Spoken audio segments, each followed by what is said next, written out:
बेलगाम सीमा विवाद फिर भड़क गया। बेलगाम में 1 नवंबर को आयोजित ब्लैक डे रैली के मद्देनजर प्रशासन ने सख्त कार्रवाई की। जिला कलेक्टर मोहम्मद रोशन ने शांति और व्यवस्था बनाए रखने के लिए बेलगाम जिले में विजय दिवानी, संजय पवार और अन्य नेताओं के प्रवेश पर प्रतिबंध लगाने का आदेश जारी किया।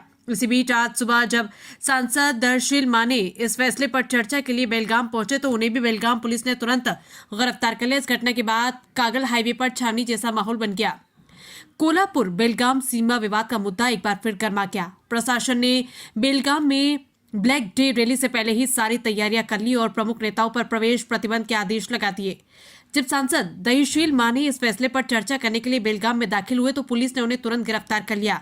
कर्नाटक शासन कसल्या अधिकाऱ्यामध्ये या नोटिसा काढतंय आणि या मूलभूत अधिकाराला जर ही लोक गदा घालत असतील तर जे बाबासाहेबांनी संविधान दिलंय त्या संविधानाला सुद्धा चॅलेंज करायचं काम ही लोक त्या ठिकाणी करतायत। आमच्या मराठी बांधवाच्या पाठीशी आम्ही सर्वजण एक दिलाने या ठिकाणी आहोत आणि कुठल्याही परिस्थितीमध्ये त्यांना न्याय हक्काच्या लढाईसाठी। अचानक हुई इस कार्रवाई से कार्यकर्ताओं में आक्रोश की लहर दौड़ गई। कागल बेलगाम हाईवे पर कड़ी सुरक्षा रखी गई और इलाके में कैंप जैसा माहौल बना दिया गया। वाहनों की जांच चल रही है और प्रशासन ये सुनिश्चित करने के लिए तैयार है कि अनुशासनहीनता की कोई घटना न हो। खरं तर महाराष्ट्र आणि कर्नाटक हा वाद प्रशासनात लावण्याचा प्रयत्न करतोय। कर्नाटक शासनाची ही जबाबदारी आहे की एखादा मराठी भाषिक खासदार म्हणून नव्हे, एक मराठी भाषिकाला ते तिथं जाण्यापासून कसे रोखू शकतात आणि कुठला संविधानिक अधिकार त्याला पोचतो की अशा पद्धतीचे कारवाई करण्याचा। मी जात असताना माझ्यावर याच्यापूर्वी कर्नाटक शासनानं अशाच पद्धतीच्या नोटिसा दिल्या। माझ्यावर कोणतीही कर्नाटक राज्यामध्ये केस कसल्याही पद्धतीची नाही, प्रक्षोभक भाषण केलेल्याची नाही, न्यायव्यवस्था बिघडवलेल्याची नाही। न्यायव्यवस्थेच्या नावाखाली खऱ्या अर्थानं मुस्कटदाबी करण्याचं काम खऱ्या अर्थानं कर्नाटक शासन करतंय आणि त्याचा प्रतिकार महाराष्ट्रातही होईल आणि कर्नाटकातले मराठी बांधवही करतील। मराठी बांधवांनी तिथं घाबरून जायचं कारण नाही।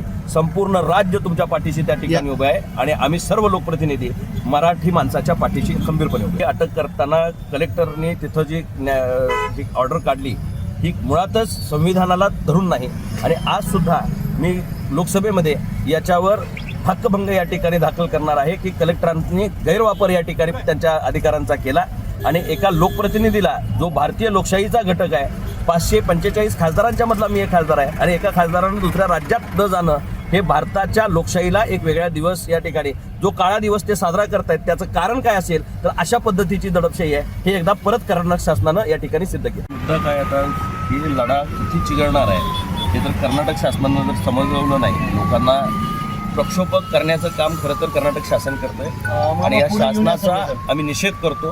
पण नुसता निषेध करणार नाही तर याचं उत्तर सुद्धा येणाऱ्या काळामध्ये महाराष्ट्रातली आम जनता दिल्याशिवाय राहणार नाही। तुम्ही जी गळेचोपीची भूमिका महाराष्ट्रातल्या नागरिकांच्या बाबतीत त्या ठिकाणी करताय, संयुक्त महाराष्ट्र हा पूर्वीपासून होता आणि तो होण्यासाठी परत एकदा आम्ही या ठिकाणी न्यायालयीन लढाई तर त्या ठिकाणी करूच, पण रस्त्यावरच्या लढाईला सुद्धा याच्या पुढं या ठिकाणी आम्ही कमी पडणार।